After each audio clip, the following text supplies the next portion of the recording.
विज्ञान का DElEd SSC का इम्पोर्टेंट क्वेश्चन हम लोग देखेंगे। इसमें क्वेश्चन नंबर 1 है, प्रकाश संश्लेषण किससे होता है? Chlorophyll, xanthophyll, electrophile, ribosome.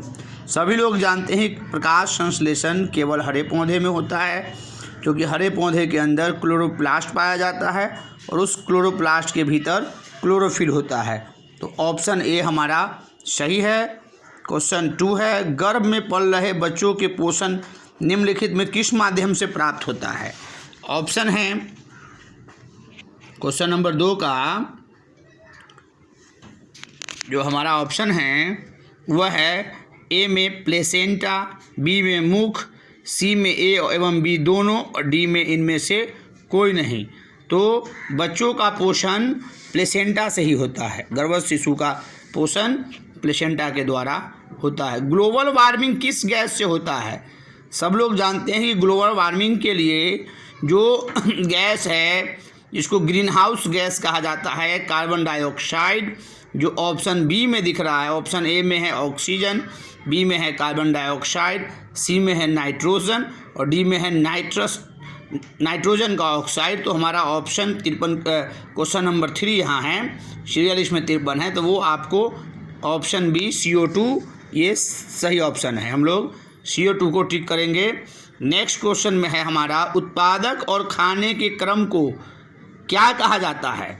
उत्पादक और खाने के क्रम को हम लोग खाद्य श्रृंखला, ऊर्जा श्रृंखला, जैव श्रृंखला, उत्पादक श्रृंखला, तो इसे खाद्य श्रृंखला कहा जाता है। Option A. 55 में है, अनुवांशिकता की सबसे छोटी इकाई क्या है? अनुवांशिकता की सबसे छोटी इकाई है, ये हम लोग को पता है। ऑप्शन यहाँ है न्यूरॉन, बी में म्यूटॉन, सी में एक्सॉन, डी में जीन। न्यूरॉन आपको हमारे तंत्रिका तंत्र की जो सबसे छोटी इकाई होती है, तंत्रिका कोशिका, उसको कहा जाता है। एक्सॉन उसी का भाग होता है। अनुवांशिकता की सबसे छोटी इकाई जीन होता है, जो ऑप्शन डी है।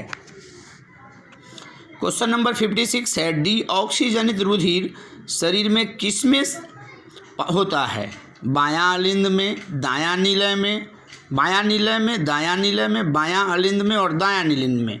तो यहाँ हम लोग जानते हैं कि डी ऑक्सीजनित मतलब अशुद्ध रक्त दायां निलय में पाया जाता है। ऑप्शन बी यहाँ हमारा सही है। प्रारंभिक खाद्य नहीं है, प्रारंभिक खाद्य इसमें से कौन नहीं है? इसमें से दुग्ध, सब्जी, फल, अनाज। तो सब्जी, फल, अनाज प्लांट से उत्पाद होता है डायरेक्ट, और दूध जो है पौधे घास खाते हैं, जो उसमें रूपांतरण है। इसलिए हमारा ऑप्शन ए सही ऑप्शन है। नेक्स्ट क्वेश्चन है, भारत में प्रत्यावर्ती धारा का मान है? भारत में जो प्रत्यावर्ती धारा होता है वो 50 SZ पर होता है। तो हमारे यहाँ ऑप्शन ए ही 50 SZ है, तो यही सही विकल्प है। नेक्स्ट क्वेश्चन है, टिक्का रोग किससे संबंधित है? तो एक किस फसल का रोग है? पौधे में होने वाला एक रोग होता है, तो किस फसल में होता है? बाजरा में होता है, मक्का में होता है, गन्ना में होता है या मूंगफली में होता है? तो ये टिक्का रोग मूंगफली में पाए जाने वाला एक रोग है। ऑप्शन डी हमारा सही है। ट्राइबेसिक एसिड है। ट्राइबेसिक एसिड क्या है? ऑप्शन ए में है हाइड्रोक्लोरिक अम्ल, बी में सल्फ्यूरिक अम्ल, 3 में फास्फोरिक अम्ल और डी में नाइट्रिक अम्ल। तो ट्राइबेसिक एसिड जो है वह फास्फोरिक अम्ल को कहा जाता है। Option C. 61 में है, एस्कॉर्बिक अम्ल किस विटामिन का नाम है? एस्कॉर्बिक अम्ल सब लोग जानते हैं कि विटामिन सी का नाम है। वैसे ऑप्शन आपको विटामिन ए है, विटामिन बी है, विटामिन सी है, विटामिन डी है, तो हम लोग विटामिन सी को, ऑप्शन सी को टिक करेंगे। नेक्स्ट क्वेश्चन है आपका, निम्न में कौन ईंधन बायो ईंधन का कोयला बायो ईंधन बिल्कुल नहीं है, पेट्रोल भी नहीं है, ये दोनों तो क्या बोलते हैं, जीवाश्म ईंधन है। नाभिकीय ऊर्जा नाभिकीय ईंधन है। मीथेन गैस, बिल्कुल मीथेन गैस बायोगैस का प्रमुख ईंधन है जो प्राप्त किया जाता है गोबर वगैरह से।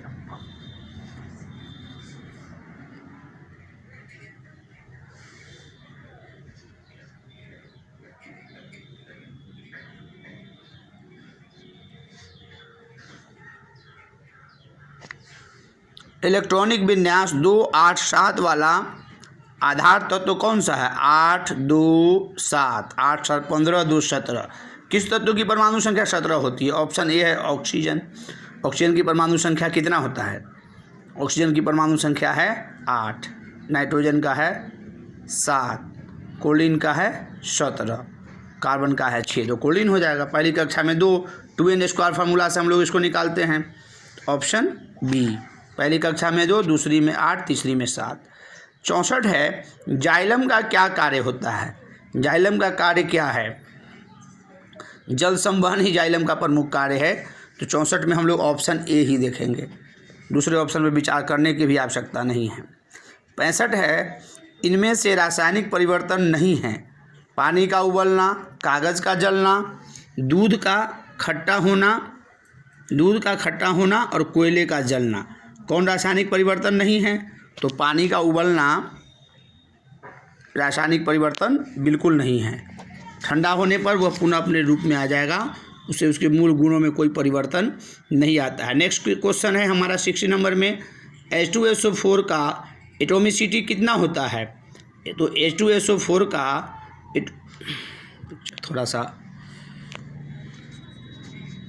H2SO4 का एटोमिसिटी कितना होता है? तो ये इसका एटोमिसिटी 7 होता है। ऑप्शन डी सही है। साबुन का सह उत्पाद है। हम लोग जानते हैं साबुन का निर्माण कैसे किया जाता है। तो वसा अम्ल या तेल को क्षार के उपस्थिति में हम लोग क्या करते हैं, सोडियम हाइड्रोक्साइड के साथ गर्म करने पर साबुन बनाते हैं और उसके साथ ग्लिसरॉल भी बनता है।